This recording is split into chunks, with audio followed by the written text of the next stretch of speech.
La vérité sur les agents secrets français arrêtés à Ouagadougou est toujours détenue. L'Afrique de l'Ouest a récemment été secouée par une découverte retentissante. 4 agents des services secrets français ont été arrêtés à Ouagadougou au Burkina Faso alors qu'ils tentaient de se faire passer pour de simples hommes d'affaires. Le journal Jeune Afrique, qui avait révélé l'affaire, affirme pourtant que ces 4 agents français sont bel et bien des agents de la Direction générale de la sécurité extérieure, DGSE. Ils ont été arrêtés le 1er décembre 2023 et sont gardés en résidence surveillée dans une villa dans le quartier chic de Ouaga 2000 par les autorités burkinabées. Mais avant, ils ont été interrogés pendant une dizaine de jours par les spécialistes burkinabés du contre-espionnage et la perquisition qui a été menée dans leur chambre a permis de mettre en lumière les activités clandestines de ces pseudo-hommes d'affaires français. En effet, il a été retrouvé dans leurs ordinateurs et leurs téléphones portables qu'ils n'avaient pas eu le temps de nettoyer avant leur interpellation, des dizaines de photos de la présidence du Burkina Faso, des notes sur les déplacements du capitaine Ibrahim Traoré, sur les itinéraires de ses déplacements, sur ses hommes de confiance, sur les piliers du régime et leurs points faibles, c'est-à-dire femmes, enfants, religion, amis, etc. Ils avaient en outre en leur possession du matériel de transmission utilisé uniquement par les espions, notamment des logiciels d'extraction et des outils de cryptage avancés. La France continue d'affirmer officiellement que ces hommes d'affaires ou ces techniciens envoyés en mission de maintenance à l'ambassade française de Ouagadougou, selon les différentes versions avancées par la presse française, sont de simples citoyens.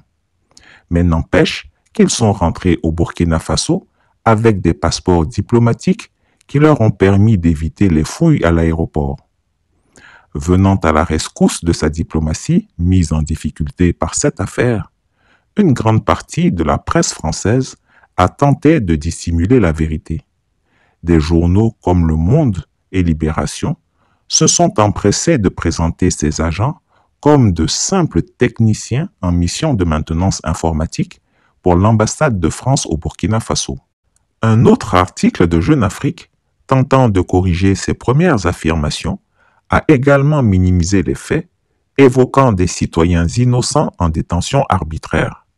Cette campagne médiatique avait pour but évident de minimiser l'incident et d'induire le public en erreur, masquant ainsi la véritable nature de ces individus. Mais les preuves recueillies par les services burkinabés sont inattaquables et confirment bel et bien que ces soi-disant citoyens innocents sont bel et bien des barbouzes au service de la DGSE en mission secrète au Burkina Faso. L'arrestation de ces 4 hommes a occasionné le départ précipité d'une dizaine d'autres agents de la DGSE qui opéraient à Ouagadougou sous couvert diplomatique et qui avaient déjà été identifiés par les agents de l'Agence nationale de renseignement burkinabé. Ces derniers n'avaient pas été arrêtés parce qu'ils s'étaient identifiés auprès de leurs collègues burkinabés et entretenaient avec eux des relations cordiales malgré les tensions entre Paris et Ouagadougou. Les 4 qui ont été arrêtés sont inculpés par la justice burkinabé pour espionnage et tentative de déstabilisation.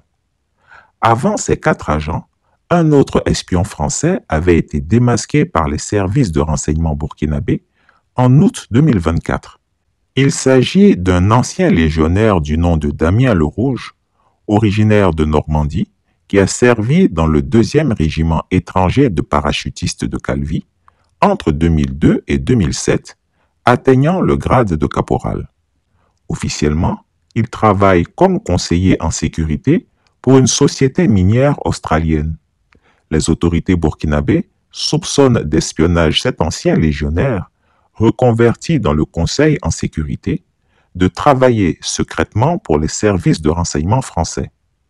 Avant d'arriver au Burkina Faso, cet homme avait servi en Haïti, en Irak et au Venezuela.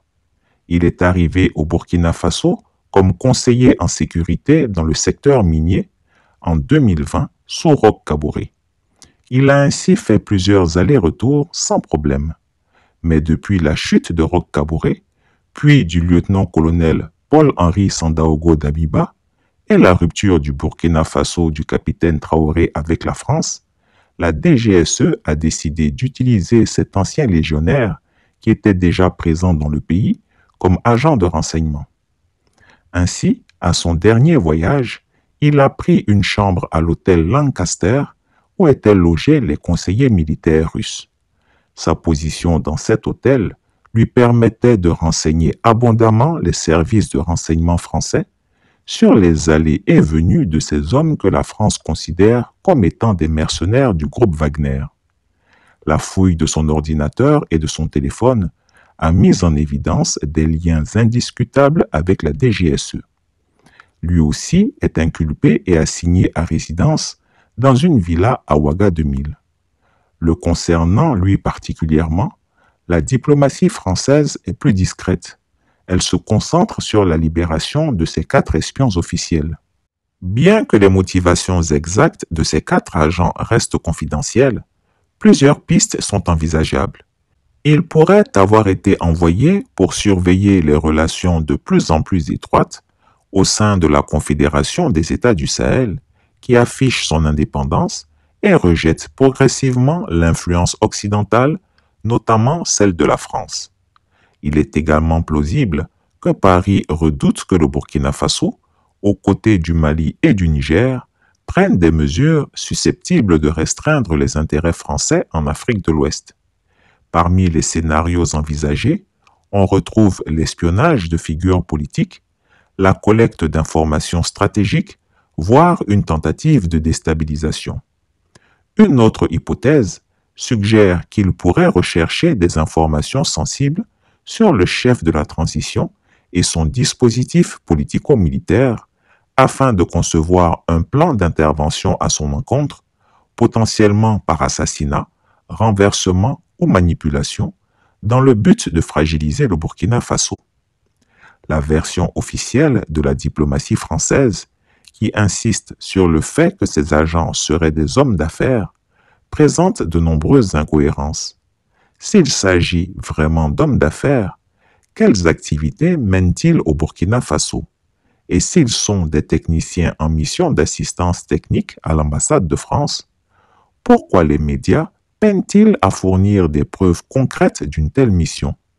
Le refus de certains médias d'interroger cette version officielle semble d'ailleurs renforcer l'hypothèse d'une couverture coordonnée visant à minimiser la portée de cette mission d'espionnage. Loin des articles de presse destinés à créer un écran de fumée, des pourparlers sont en cours entre les services des 2 pays pour obtenir la libération des 4 espions, avec comme point d'appui le président du Togo, Faure Gnassingbé. En effet, Emmanuel Macron a personnellement sollicité Faure Gnassingbé, dont la position reste ambiguë entre les États de l'AES et ceux de la CEDEAO, pour user de son influence en vue d'obtenir la libération des 4 capturés, invoquant un devoir de solidarité envers la France. Le président du Togo a assuré qu'il ferait le nécessaire, mais il s'est limité au strict minimum. Il a discrètement voyagé à Ouagadougou et obtenu que les agents soient transférés de la maison d'arrêt et de correction de Ouagadougou à une résidence surveillée. Une fois rentré, Faure Gnassingbé a demandé à la France une rançon de plusieurs millions d'euros pour leur libération, une somme que Paris hésite à payer, malgré le fait qu'elle ait déjà versé le triple de ce montant à des groupes terroristes au Mali. Bien que Faure Gnassingbé soit perçu comme un silure, c'est-à-dire un individu glissant, ondoyant, insaisissable, il est loin d'être idiot. Il sait que refuser de s'impliquer dans cette affaire pourrait exposer son pays à des répercussions sécuritaires. Si Paris et Abidjan estiment que Faure Gnassingbé n'a pas honoré son devoir de solidarité envers la France, des sanctions pourraient être envisagées, notamment en donnant des directives aux groupes armés terroristes actifs dans la région du Sahel pour frapper le Togo. Les récentes attaques terroristes qui se multiplient dans le pays sont déjà un signal implicite pour rappeler à Faure Gnassingbé qu'il existe des conséquences pour ceux qui tardent à soutenir les intérêts français. Cette affaire des espions de la DGSE au Burkina Faso illustre parfaitement la lutte d'influence qui fait rage en Afrique de l'Ouest. Dans cette région, où la France tente désespérément de conserver un pouvoir décroissant, des nations comme le Burkina Faso et ses alliés de l'AES défendent leur indépendance, refusant de se plier aux diktats de l'ancienne puissance coloniale. Le peuple togolais et les autres nations africaines de la région sont en première ligne dans cette guerre d'influence et ils ne doivent pas rester passifs alors que leur sécurité et leur avenir sont manipulés par des forces extérieures. Chris Yapi ne ment pas. Retrouvez Chris Yapi sur ses deux chaînes YouTube, sa chaîne Dailymotion, Instagram et VK.